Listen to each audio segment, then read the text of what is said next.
magbayad daw ako ng 500,000 para sa danyos na nagawa ko daw kay Marlo. Sikat na vlogger ang attorney mo. So, ibig sabihin, matindi yan. Yun, so Grace family, ako, alam nyo naman, hindi na ako nagbibideo kay Marlo. Eh kung nga kasi dapat, tinapos ko na yung sa amin ni Marlo. Si Marlo, video pa rin ang video sa akin. Ngayon, ipapakulong niya raw ako. Ako, wala na akong pakialam dyan kasi nga, hinamon ko na siya eh. Pero alam nyo kung ano matindi na nangyari ngayong araw na to? Tumawag sa akin mismo yung attorney ni Marlo. At magugulat kayo kung anong sinabi niya. Grabe, nakakatawa na nakakahiya. So bago tayo mapunta doon sa tumawag sa akin yung attorney ni Marlo, panoorin muna natin yung dalawang video yung ginawa niya. Una, ang sabi niya, kanina sa, makukulong. ayun, sa barangay. Ang sabi niya, makukulong ka na, Mark, sigurado ako. Oh. Nagpa-blatter muna ako kasi basta meron, para at least safe ako Nagpa-blatter daw si Marlo para sa safety niya. sa ano ko dito kay Christian Mark Gray. Oh. So, Pasword ko konti. birthday nung anak namin. Oh. Whether kung maganda man o hindi maganda, ang mahalaga na pasaya namin yung anak namin. Hindi ka ba masaya? Anong sinasabi yan sa anak nila? Tol, wala mo na pa sa birthday ng anak mo. Pero, tsaka isa pa, hindi mahalaga kung ganong kagarbo yung event. Ang mahalaga is sumasaya yung mga tao. Ano sinasabi mo? Ano? Malungkot ka ba sa malungkot ka ba sa buhay mo? Bakit hindi, ikaw Marlo, malungkot ka ba sa buhay mo? Bakit kailangan mo? Alam kung anong meron ka, nagagawa mo. Hindi na maganda yung ganyan eh. Di ba? Kung ayaw mo, wag na. Wag kang tumulong. Wag ka nang please lang. Merk, wag ganon. Kasi hindi na maganda yung ganyan eh. Di ba? Kung ayaw mo, wag na. Wag kang tumulong. Sino Wag ba? kang pumunta sa may mga handaan. Kasi magre-react ka lang din. Huhusgahan mo, kukutsain mo. Pailan tayo kay Wamos ulit. Well, dapat nga yun na siyang idamay dito kasi nasabi ko na yung mga kailangan kong sabihin sa kanya. Hindi na para mag-content pa ako na mag-content. Pero wala akong sinabing kahit na anong masama sa event ni Wamos ha. Yun ay komento ko lamang. At ang komento ko lang, ang sinabi ko lang ay Cruz Got Talent. Walang kahit na anong... Tapos, dito tayo sa Jail is waving. Ito na.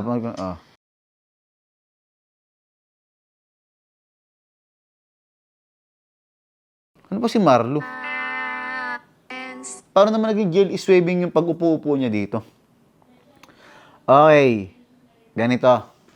Ito yung nangyari ngayon. Kanina may tumawag sa akin. So, hindi ko kilala. So, hindi ko sinagot. Siyempre, kasi hindi ako nakipag-usap sa mga number na hindi ko naman kilala unless nag-text. Tapos nag-text siya. Sabi niya, "Hi, good morning. This is attorney ganto-ganto." Well, hindi ko siya kilala. Attorney daw siya ni Marlo. Nagulat ako. Kala ko, totoo pala. Sige. Sabi ko, okay, call na po kayo. Tumawag. "Hi, I'm looking for Mr. Christian Mark Gray, blah, blah, blah." Sabi ko, "Yes, speaking, ganito. Di nakausap na kami." Hindi ko alam kung abogado ba yun o abogago. Kasi una sa lahat, nire-respeto ko lahat ng mga abogado. Kasi syempre, hindi madali maging abogado. Ilang taong pag-aaral ang kailangan nilang gawin para maging abogado. Lahat ng batas kailangan nilang pag-aralan, kaya sobrang saludo ko sa abogado. Pero yung abogado ni Marlo, parang tropa niya lang. Gets mo? Paano ko nasabi? Tumawag sa akin. Ang dami nagtatawanan sa gilid. Sinasabi pa niya, ha? Tapos mamumute. Tapos, ganto po, ganan. Gets mo? Marlo, alam mo, bawal yung ginagawa nyo. Kung di man totoong abogado yun. Ano mo pa sinabi ng abogado ni Marlo? Sa akin, magbayad daw ako ng 500,000 para sa danyos na nagawa ko daw kay Marlo. Si Marlo daw ay stress, nagka-anxiety at kukuha pa daw ng medico legal dahil daw sa akin. So, kailangan ko raw siyang bayaran ng ganung amount ng money. Tapos sabi ko, "Attorney, paano ba hindi ko binayaran?" Baga niya, magliligal na kami, ganto.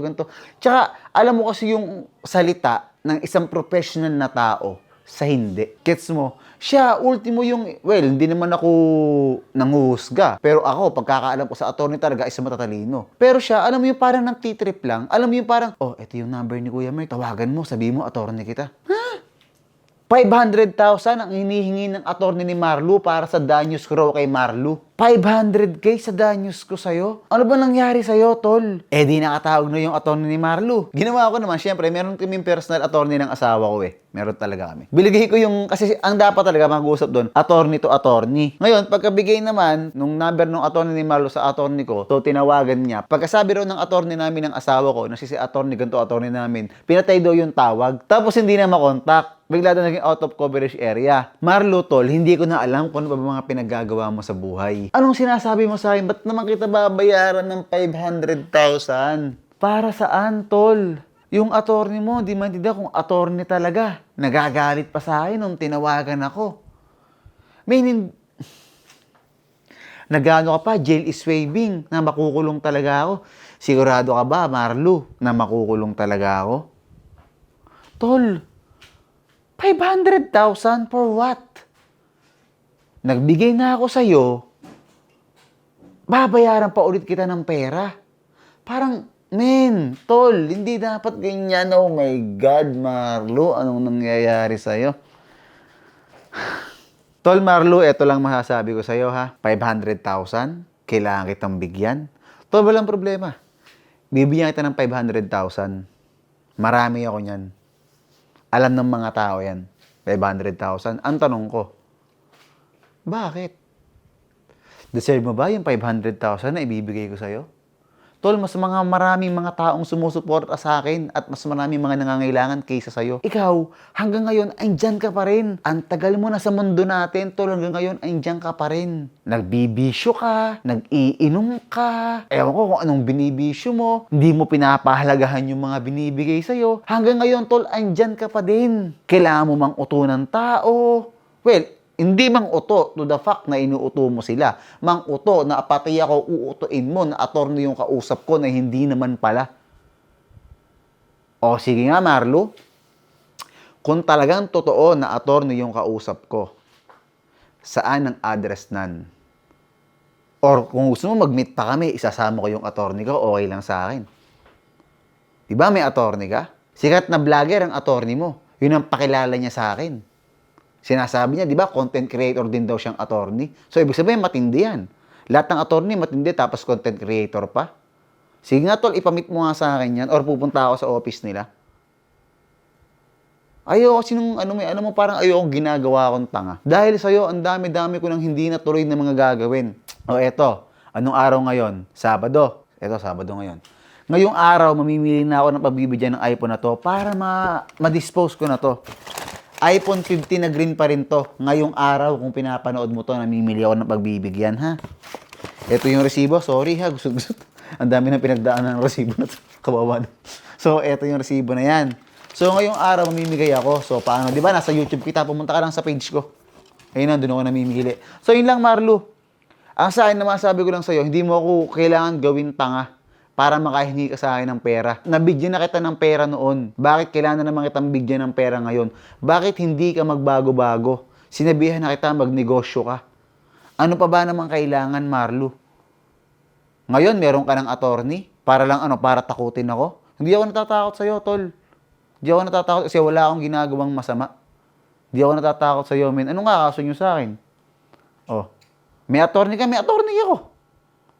O di tara, magkita tayo sa legal na paraan. Wala namang problema sa akin yun eh. Hindi mo na kailangan pang para takot-takutin na, ako po si attorney ganito, ako po isang content creator din. Yun ang pagkakasabi niya. Pero attorney daw siya. Ganyan ka ba pag nangaharas, Marlo? Nangaharas ka ba? Ano yun, kapag mayroong mga taong hindi mo nagugustuhan para lang makapera ka, hinaharas mo sila?